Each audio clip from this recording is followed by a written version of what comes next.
showed me how to hurt a man one August night at the Torch Drive-In when I was 7 years old. It was the only thing he was ever any good at. This was years ago, back when the outdoor movie experience was still a big deal in southern Ohio. Godzilla was playing along with some sorry-ass flying saucer movie that showed how pie pans could take over the world. It was hotter than a fat lady's box that evening, and by the time the cartoon began playing on the big plywood screen, the old man was miserable. He kept bitching about the heat, sopping the sweat off his head with a brown paper bag. Ross County hadn't had any rain in 2 months. Every morning my mother turned the kitchen radio to KB 98 and listened to Miss Sally Flowers pray for a thunderstorm. Then she'd go outside and stare at the empty white sky that hung over the holler like a sheet.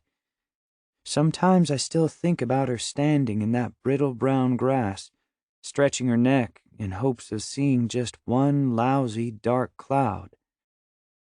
"Hey, Vernon, watch this," she said that night. Ever since we'd parked, she'd been trying to show the old man that she could stick a hot dog down her throat without messing up her shiny lipstick. You've got to understand, my mother hadn't been out of Knockemstiff all summer. Just seeing a couple of red lights had made her all goosey. But every time she gagged on that wiener, the ropey muscles in the back of my old man's neck twisted a little tighter, made it seem as if his head was going to pop off any second. My older sister Jeanette had used her head and played sick all day, then talked them into letting her stay at a neighbor's house. So there I was, stuck in the back seat by myself, chewing the skin off my fingers and hoping Mom wouldn't piss him off too much before Godzilla stomped the guts out of Tokyo. But really, it was already too late. Mom had forgotten to pack the old man's special cup, and so everything was shot in the ass as far as he was concerned. He couldn't even muster a chuckle for Popeye, let alone get excited about his wife doing tricks with a wrinkled-up Oscar Mayer. Besides, my old man hated movies.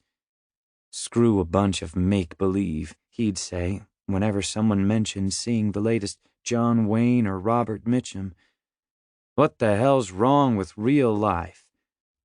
He'd only agreed to the drive-in the first place because of all the hell Mom had raised about his new car, a 1965 Impala he'd brought home the night before.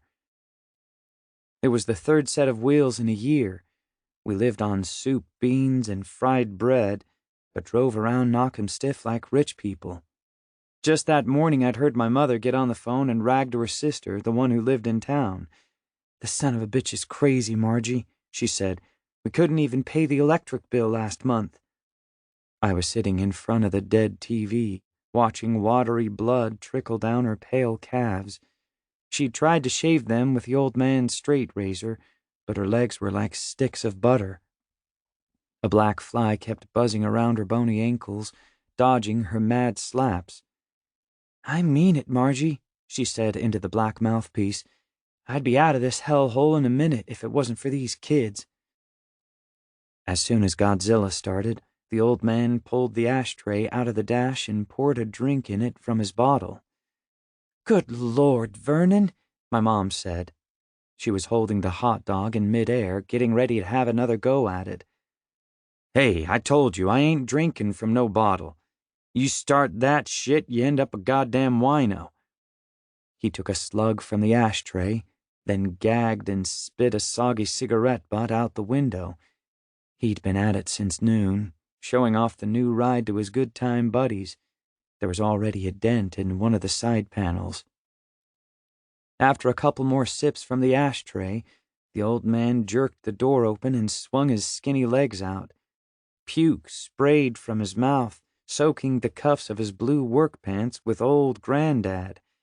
The station wagon next to us started up and moved to another spot down the row.